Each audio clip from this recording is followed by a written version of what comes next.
Hi guys, and welcome back to my channel. Now I want to go on forward here and show you the old-fashioned kind of tank in case you get one of these and how to operate it.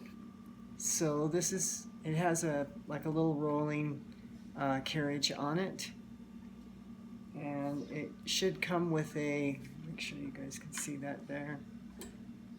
It comes with a key. And what I do is, this will kind of give you the on and the off, which way to turn it.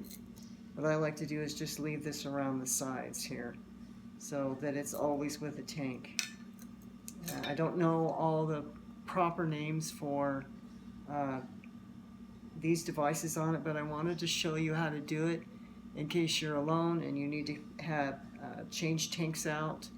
I usually keep a tank in the house where it's already been slipped in and it's full and I know it's there. This is a backup in case we lose power. So let me show you. You have a device here, and this is the gauge that shows you how much air that you've got. So on the sides it has a little screw here, and what you do is lefty loosey, righty tighty, right? Kind of back that out a bit. Okay. And then what you do is it lifts off. So I want to show this to you. And the inside, it has on the bottom, there we go. Do you see these little prongs? Those little prongs actually fit into the side of this tank here. And then you've got the canula that comes out of this unit. And there is your gauge that will tell you how much air that you've got. Again, I use this as a backup. We do have power outages like most people, and it holds, on average, I'd say about an hour and a half to 2 hours. So if you're in the red, that means you're out of oxygen. If you're over here on the right, that means you have enough oxygen. But I want to kind of show you how to put this on, okay? So this is the key part. This is where it screws on, and this is where it comes back out. Okay? So what you do is you take this piece, and on your tank you're gonna see, I don't know if you guys can see that, but there are two holes here on the bottom, and there is that little round piece there. That has got to line up with this. So what you do is you take it, and this should always be facing towards you, not towards the street or not towards somebody else. Is you want to slip it right over the top, okay, and then line those two things up. You'll feel it whether it sits in there or not. Again, you want to make sure that these two tits on the top, and they have that part. That's got to line up with this part here. Okay, it's got to. It seals it, and it's safer, and it'll release the oxygen for you to breathe. So you put this over the top, okay? Kind of wait and feel it till it hits in. So when you go down on it, it should go like this to the side. So just kind of let it go down.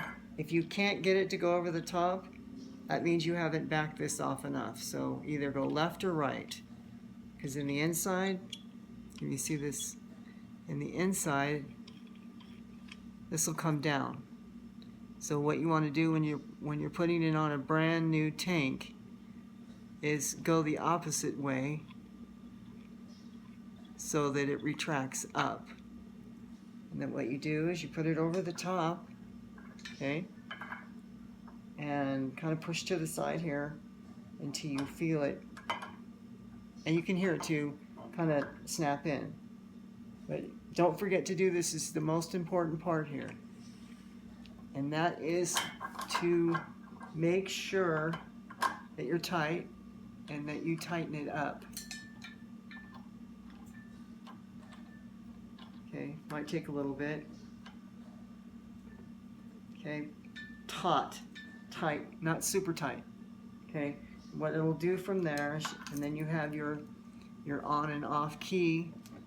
you stick that over this part here, and it will say on and off and which way to turn it. So you put either this piece through it or that piece through this top hole here, this nozzle. So if you want to turn it on and you're ready to use it, you turn it in the direction it says to go, to be on. And then what you want to do is you want to look at your gauge in the back to make sure it's running. Now when you're done with it, you want to make sure you go in the opposite direction, and it will say off, and turn it all the way until it's off. Okay? Not too tight, but taut. And it'll show you right here what it is. And what you can also do to double check things is to listen. After you turn it on, just listen to see if there's air. There's constant air that comes out of this one. The portable one that I showed you in another video, the small one that you can wear on your back, that only breathes, or it only gives you air when you breathe in and out. This is a constant. This will push air in and out of your lungs, regardless if you're shallow breathing or not, or having difficulty breathing. What I do is I just put this over the top. Never forget your key, okay? And the reason why that is you can't turn that top and get that oxygen going without this key. So what I do is I just wrap it around this side here and make sure that it kind of hangs from it. And then you've got your portable tank. Again, I use this one as a backup for power outages. I didn't use it a lot, but when it happens, it lasts for about an hour and a half to 2 hours. So I have a backup tank. Some tanks that I have seen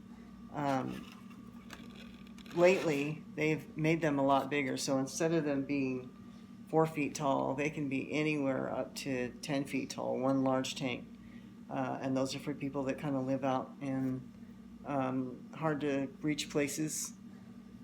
So that's what I wanted to show you guys. Again, if you guys had hit that like button, that helps reach more patients and more of their caregivers on how to do this. Yeah, this is another unit that comes with directions on how to use it and how to put it together.